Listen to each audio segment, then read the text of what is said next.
ہمارے استاذ تو 25 سال سے حج کر رہے ہیں ہر سال، اللہ اور توفیق دے، ان کو بیت اللہ سے کوئی عشق ہے.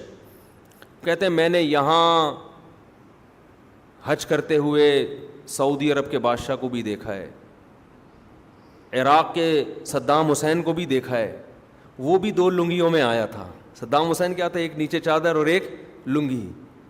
سعودی عرب کا بادشاہ بھی میں نے دیکھا ہے، شاہ فہد بن عبدالعزیز تھے یا بعد والے بادشاہ عبداللہ، کہہ رہے وہ بھی کس میں تھا، وہ بھی یہی کر رہے ہیں، کھڑے ہو کر کیا کر رہے ہیں. تو رسموں میں اتنے بڑے بڑے بادشاہ کسی ملک میں دیکھا آپ نے؟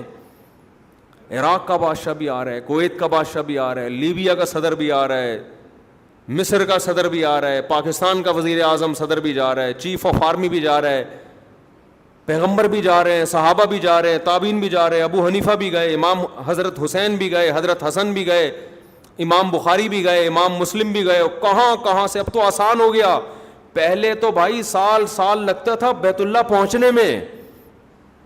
آپ ذرا پرانی تاریخیں اٹھا کے دیکھو، ایسے نہیں تھا کہ پتھر مارنے کے لیے جا رہے ہیں جہاز میں بیٹھ کے، نا نا نا نا نا. من کل فج عمیق، اللہ نے ابراہیم علیہ السلام سے کہا یہ جو زمین ہے نا جہاں تم اپنی زوجہ کو میری خاطر چھوڑ کے گئے تھے، جہاں گھاس کا تنکا نہیں ہے، یہاں کھڑے ہو کر اعلان کر دو اذن فی الناس بالحج یاتوک رجالا وعلی کل ضامر یاتین من کل فج عمیق. اے ابراہیم ندا لگا، تو کوئی سننے والا نہیں ہے، اس سینکڑوں میل تک آبادی نہیں ہے، ریگستان اور چٹیل پہاڑ گرم جیسے سلاخیں ہوتی ہیں، ایسے پہاڑوں میں اللہ 4000 سال پہلے حضرت ابراہیم سے اعلان کروا رہا ہے کہ اعلان کر دو.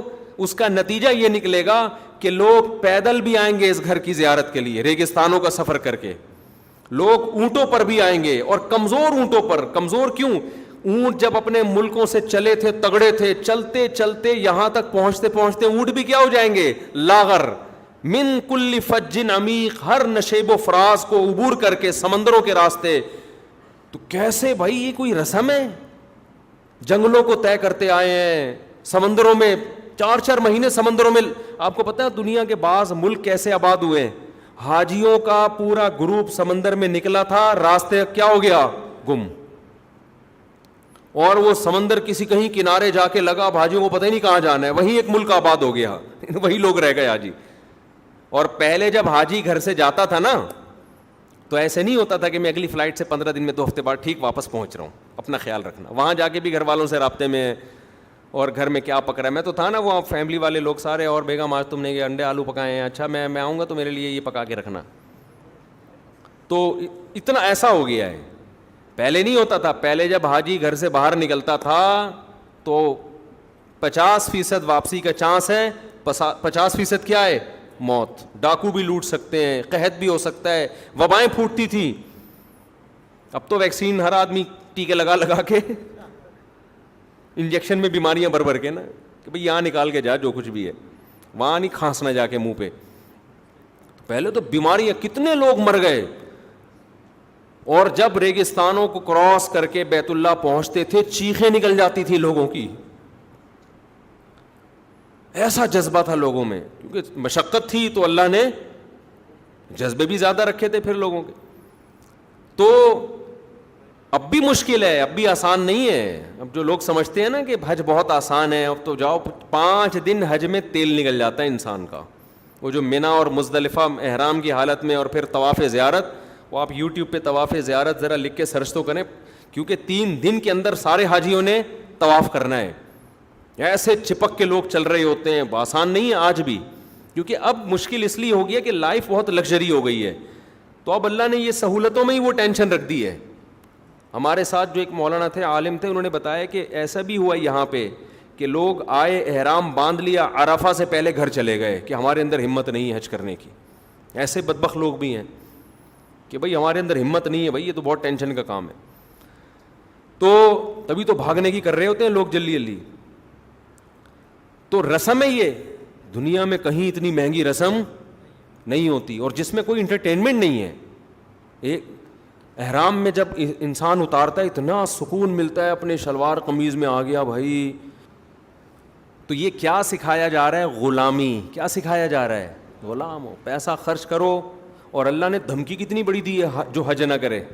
کرنا کیا ہے؟ وہاں جا کے اللہ کے گھر کے چکر, اور پہلے 3 چکروں میں رمل کرنا ہے. اس میں بھی لوگوں کو شرم آ رہی ہوتی ہے. جب آپ حج پہ جاتے ہیں پہلے 3 چکر میں کندھا کھولنا ہی ہے.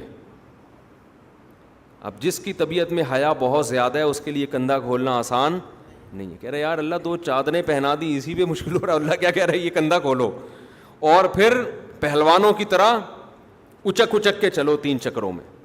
نہیں چلا جا رہا ہوتا, لوگوں سے شرم آ رہی ہوتی ہے, کبھی چلے نہیں اس طریقے. ایک صاحب نے تو مجھے کہا, اپنا واقعہ بتایا, ہمارے ریلیٹیو ہیں, کہہ رہے میں کبھی زندگی میں نے ورزش کی نہیں ہے, 55-60-65 سال ان کی عمر تھی. کہہ رہے میں نے جب پہلے 3 چکروں کے لیے مجھے مولانا نے بتایا کہ یوں کر کے چلنا ہے, کہہ رہے میں نے یوں کیا تو بس یوں ہی ہو گیا میں. کہہ رہے پھر بھی میرے کو پٹھا اکڑ گیا نا. کہہ رہے میرا پٹھا ایسا اکڑا کہ اب تک میرے پین ختم نہیں ہوا. اب وہ ایسے ہی اکڑے ہوئے جا رہے ہوں گے, لوگ کہہ رہے ہوں گے 3 ہو گئے اب باقی 4 نارمل کرو. وہ کہہ رہے ہیں ایسے ہی سیٹ ہو گیا وہ اب میں. تو بھائی 3 چکر اکڑ کے کرنے ہیں, بس کرنے ہیں, اللہ کا حکم ہے. پھر حجر اسود کا بوسہ ہے, بوسہ نہیں لے سکتے, ہاتھ لگا کے ایسے چومو اس کو. تو یہ سارے کام وہ ہیں جن میں ہماری عقل کام کرنا چھوڑ دیتی ہے. صفا مروہ پہ دوڑو, یہاں سے یہاں تک دوڑ لگانی ہے, یہاں سے یہاں تک چلنا ہے.